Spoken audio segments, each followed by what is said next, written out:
How many dumplings did you make? I had 121.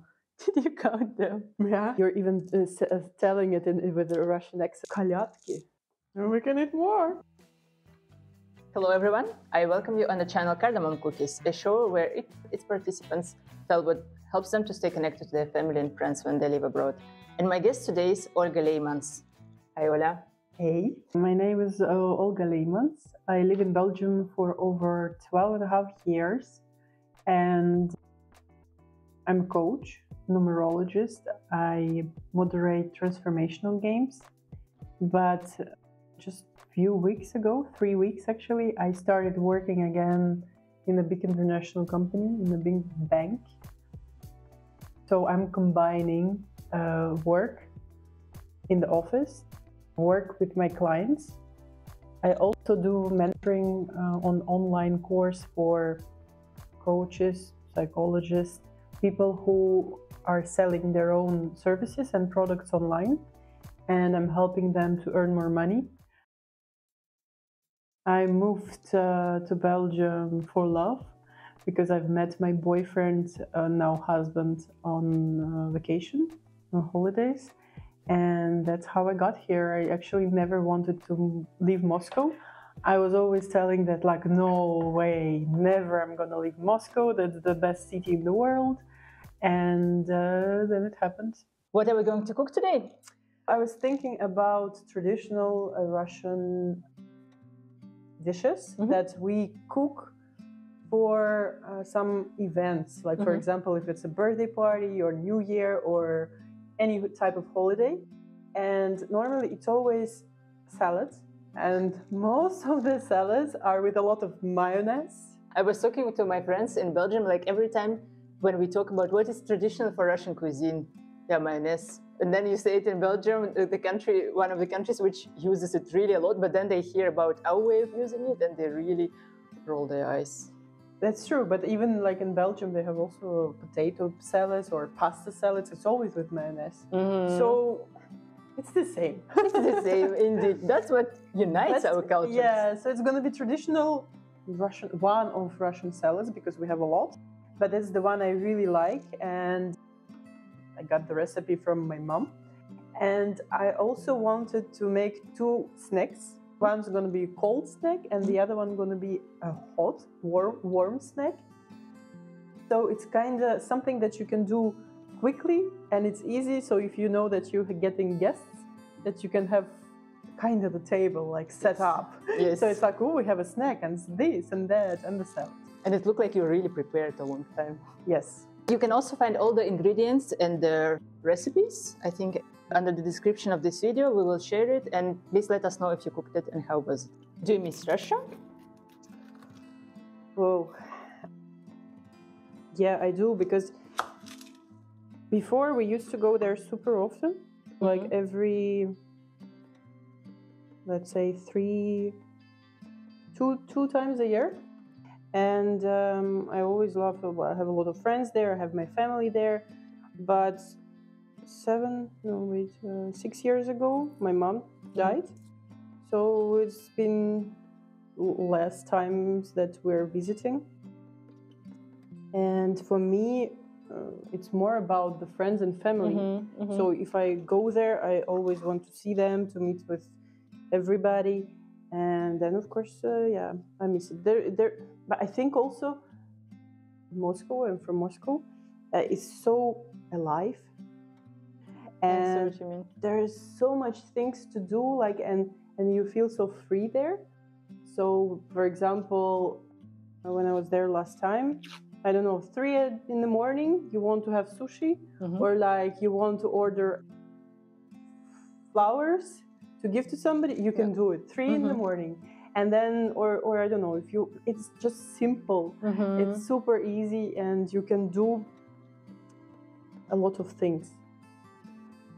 Much easier indeed. And in Belgium, they really, well, I think the right word is respect the working hours of people. Yes, that's true. That's true, for sure. Like for all the shops, when they're closing at 6 already, and then you think how I can get to the shop. For the one who doesn't know, in Belgium, they do have shopping centers, but they are open till 8 o'clock latest, in my opinion, till 8 o'clock. And if you are not on time, you cannot do it. But then if you want to come on the weekend, it's always super crowded, and you really feel like, I think online shopping is really my thing.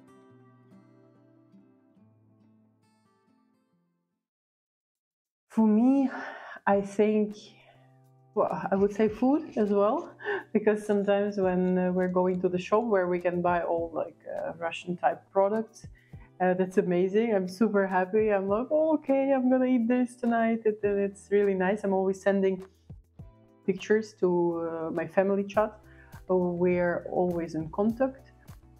My family lives in Moscow, but my aunt with her husband, she lives in Israel.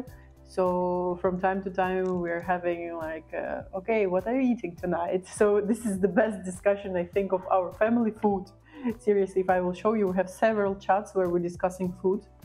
So just communicating and trying to stay in contact even if it's online. I think Corona times and pandemic taught us a lot to use all the video calls and different programs that you could use to still stay connected with your family.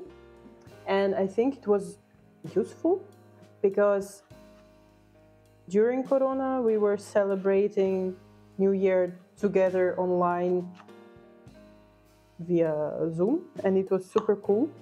Last year, for example, and I hope this year again, we're gonna do Russian dumplings, pelmeni, also online during Old New Year. We made a call last year all together with my family, and we were making Russian dumplings through all the day. So we started like at 12 in the... How many dumplings did you make? I had 121. Did you count them? Yeah, that's so of course cute. I do. I did count it, so I can know for next time how much flour I need, how much dough I need, how much minced meat or minced fish, because I was also doing fish dumplings I need for the next time. So it's useful sometimes to calculate whatever you use so you can know and write it down somewhere and just buy it. It's easy. And how many did others make? Did Kevin help as well? Kevin is my husband. He was with his granny and grandpa, and they came to the kitchen once. They did one each dumpling, and then I sent them away because it was not workable. It was a little ugly, but no, it was fun. Of course it was. It was fine. It's just they were there together talking, and I was still talking with my family. So I think indeed, like the most things I miss, it's just being able to see them, to communicate with them. So that's why I'm trying to, when we can, still do it. But yeah, I think a few days ago I was telling like, so are we making dumplings this coming year? So, but it's funny because, for example, dumplings in my ethnicity is Tatar. I'm from Bashkortostan, and we also cook a lot of dumplings. But for us, it's a whole culture because we come together. It's like with the whole family, with parents, with aunts, with uncles, even sometimes everyone comes together and we make, I don't know, 500, 600 of dumplings, and then we put it into the very big freezer and we keep it for a while. But the thing about it is that this is a tradition which really connects you because it's very meditating. You talk about something or you are in your own thoughts, but at the moment someone makes a joke about it and then you compete in who made the most beautiful or the ugliest. Yeah. Or then you also have this lucky dumpling. Yes, with pepper. Oh, or with coin, or with something you can put. Yeah, I know some people, they put a real coin, so if you're going to get it, you're going to get rich or something. Yeah. But indeed, we put like small pepper. Yeah, we also have like small black pepper balls. The more you put, the better. Yeah, because then the person will really know who knows. Yes, and then you see, and then you're going to be, okay, you have a lucky one. You're going to be lucky this year. So it's indeed cool, but it was always a tradition in our family before when I was living in Moscow, because my family, they have a lot of friends. So they were always after New Year inviting everybody to come, and we were sitting all together on the big table making these dumplings and then eating it all together as well. So that's why we still keep this tradition, but now online. Can you tell a bit more about Kevin?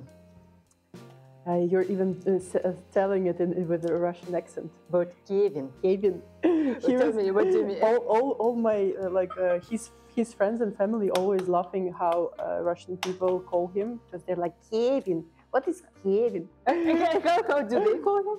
Kevin. But Kevin. Yes. Well, because you're telling it like if you say in Dutch, it's like Kevin. Kevin. Okay. But like in English, okay. Kevin. Oh, also Kevin. Kevin. But we indeed say Kevin. Yeah, because it's and it's so soft. That's true. Yeah. Yeah, it's Okay. like with me they say Elvira, but I'm Elvira, and it's really it breaks the tongues. For me, normally I'm Olga, but in Dutch, I'm Olga. Olga, I could think- you do that, please? I think that's the hardest way to say my name. Like I already don't like my name Olga. I like more Ola, this short version, and like more informal way. But when they say Olga, in Dutch it's a little bit. In French actually, because in Belgium we have two national languages, three actually. One is Dutch, another one French, and then German. Yeah. One small part of Belgium. So in French, I'm Olga. The Olga. But still, there is like a soft G, but not. In my case, if I suggest them, you can always call me Ella. It's like Ella, Ella. And me, Ola. How did you two met? We met on holidays, and it's already 14 years ago. So it's a long time ago. And it was my first holidays abroad with my friend. And that's where we met. So it was unexpected love story. You did not plan to fall in love on holidays. No, that's the first time I'm going on holidays with my friend. We wanted to have party, to meet people, to have fun. And then you meet him. So The first and the last. yeah. Well, I don't know about the last. How long did it take to you to move? After we met, I was still studying in university because I have a master in economics. So I wanted to finish the university. I wanted to finish university and to get my diploma. And it was still 1 year and a half until I would do it. So yeah, it took us 1 year and a half before I moved to Belgium. In the beginning, it was really hard because I just moved to Belgium actually straight from my family house, meaning that I was all my life living with my parents. And now I'm not only moving to another country, I'm moving to live with someone else, and it's not parents. I don't have any friends there. Now I do, but it took some time. So it was hard on very different levels, also job-wise, or I was always working, I was always studying, and now I came and I'm in my own bubble. So it was hard until the moment I think I found my job, my first job in something like a year and a half. I found some friends. It was hard, but then it became better, easier. I know you as a person which regularly makes you really often organize parties, meetings with friends. What inspires you? I think it was always like this. I was always an activist, let's say. So An active person, an social? active person, for sure, social. And I always wanted to do something with friends, to organize something. We were always playing board games, or I was always suggesting, let's make a little play for the parents. For example, when it was my parents' wedding anniversary, I organized a little show for them. So we were really doing something special, and I don't know, it was always the case. I think it's just who I am, and it brings me joy. That's why I'm doing it. So I cannot really say why exactly I do it. Just the way you were. What is a home for you? How do you understand it for yourself? How do you create it? Straight away I'm thinking about my dogs, because I have 2 dogs, Brussels and Belgian Griffons. A typical, no, it's not typical, it's normally Belgian breed, but it's not really popular in Belgium. A lot of people ask, oh my God, what's that? And I'm like, come on, it's Belgian breed, why don't you know it? But it's not that popular. And for me, home, of course, it's my pets. And making it, I would say also having friends over. So like having, or like family over. So for me, it was always a tradition in our family that we have people coming for parties. And, okay, not parties, just like more home sittings and spending time together, playing board games, or like making these dumplings all together. That's why for me, I also like when I have people over, friends over. I like to cook for them, or invent something. Like for example, like you were telling that organizing some things. Like okay, let's have today something, or not today. Like let's have next week or next month. Let's meet and we're gonna play a board game, or we're gonna, I don't know, do the fortune telling that you're coming for next month. I was going to ask about it as well. Yeah. How did the idea with the fortune telling come to you? Okay, fortune telling, it's actually a weird word in English, because That is indeed. it seems like I'm a medium and I have this ball that I'm looking the future. This is more like a tradition that we have in Russia for Russian Orthodox Christmas. And it's called, I think there is even a word in English for that, but I'm not sure. I haven't found one. I was checking. Kalyatki. Kalyatki. So there is a word in Russian. We use the fortune telling.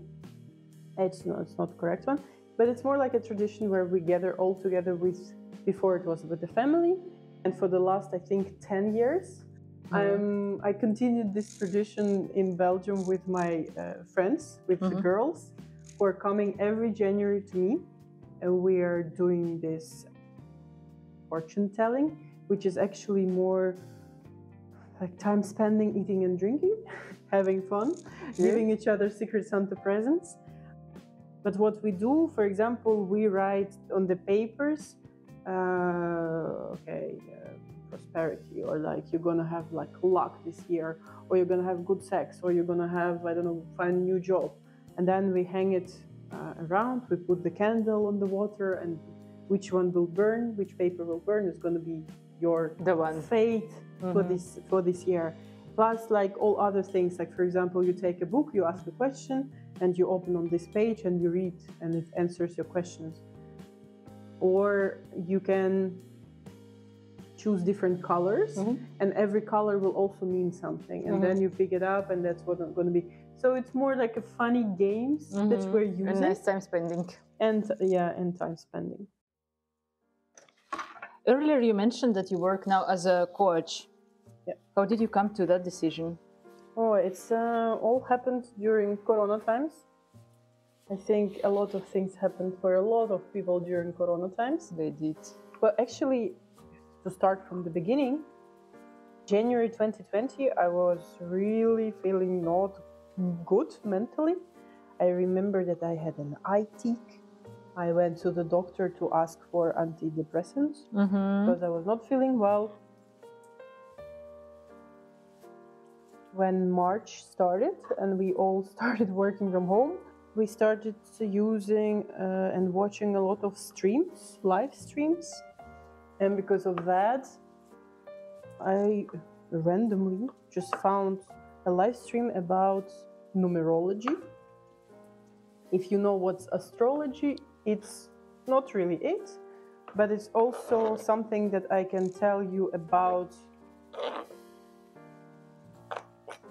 your personality, about your character, based on the date of birth. Yes. Actually, I made you one, right? Yes, you did. She was one of my first clients. I started with numerology. I became a numerologist. I started working, having first clients, earning money. And then I realized that I like doing it. I like helping people through different instruments, which is, I never thought I would do something like this.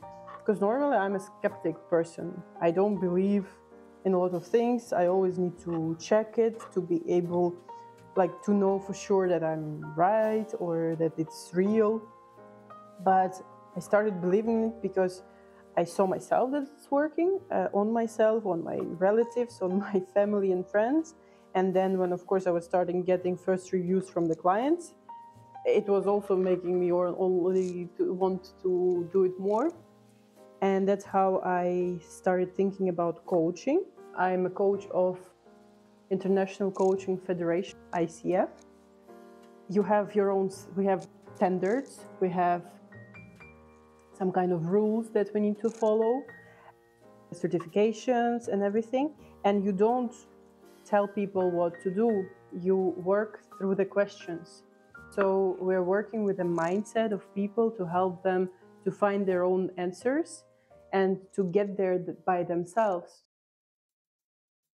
Mostly I work with people, like I've already said on my online course, people who are also like me, working with other people, selling their services or products online or offline. So I have coaches, psychologists, financial consultants, stylists, astrologists, people who are selling, let's say, through Instagram or different channels, people who want to be, I don't know, YouTubers. So people who want to monetize what they're doing, their business, and also with entrepreneurs who want to expand their business, to start delegating, not to be afraid to delegate, not to be afraid to have, not to have everything under control, and to earn more money. Which funny situations did you have because of the difference in cultural background? Oh,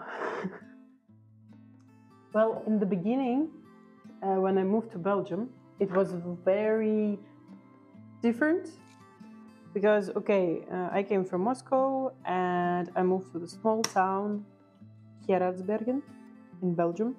All my friends are always laughing on the name because in Russian there's nothing funny, but in Russian it sounds funny.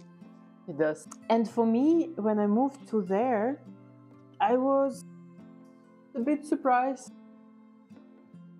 How to say so people won't be upset with me? So it was just different. The way that, like, the mentality is different. They're more simple. Like, I think people in Moscow or in Russia, they're more, I wouldn't say snobs, but they're keeping their emotions in control. Sometimes they're not telling things, they're keeping it inside. Sometimes they, I don't know, even don't laugh, don't make jokes. But Belgians, they're like, oh, okay, let's do it, let's have fun. And for me, the craziest part that I've heard, it was my boyfriend's grandpa talking about sex. And I'm like, why he's talking about sex? He's a grandpa. And the thing is that when I was talking with other my friends, one is Georgian, the other one is from Ecuador, and we met on the inburgering courses. That's the integration courses. We were discussing the same, that some of their family, of their boyfriends, were talking to them about sex when they didn't expect it. Because for us, it was like, why would you discuss sex with us? Like, it's fine, but like... Your grandfather, we are your grandchildren. What's wrong? Yeah, now I already get used to it. I hear it and I'm like, yeah, okay, he wants to talk about, fine. What was the most surprising for you in living in Belgium? The most surprising? Different? Well, like what we were discussing about the shops, that everything was closed after 6. And this was something that was hard to get used to. Even when I was in university in Russia, we used to go out and, I don't know, have parties, or like, I also, like I said, that I love going grocery shopping. We used to go with my mom to the shop called Metro, but here it used to be Makro. I think they closed now. Indeed. They're closed now. That's the German Makro shop, and it was 24/7. It was working 24/7 in Moscow. So what we were doing with my mom, she was finishing her work, then she was coming home, we had dinner, and around 10, 11, we were going there and spending there 2-3 hours, because it's a huge shop, walking around, buying food, planning some, I don't know, parties and whatever. So this was not possible because nothing is open so late. That's true. And I would say also the different thing was about planning, but maybe it's because we're getting older. But Speak for indeed. yourself.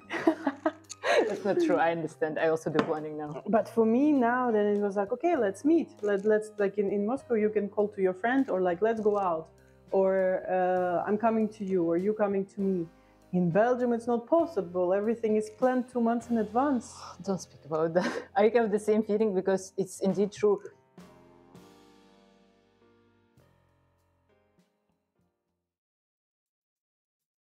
I would suggest to find people who can support you, whether it is a professional person like psychologist or coach, or it's just groups of people, like finding new friends, searching for maybe some chats, or Facebook. Sometimes you have Facebook groups of people meeting, supporting each other, asking questions. I think in life the most important is not being afraid to ask questions, because when you are finding the answer that can help you, can make your life easier, and also support you. And also not to be afraid to ask for support, because sometimes people cannot know what you're experiencing or what you're feeling. So just asking for it, telling it out loud with your mouth. What did we cook today? Okay, as the first starter snack, stuffed eggs with cod liver. Let's taste. Yeah, we're gonna eat. I will take it on. Cheers. Cheers.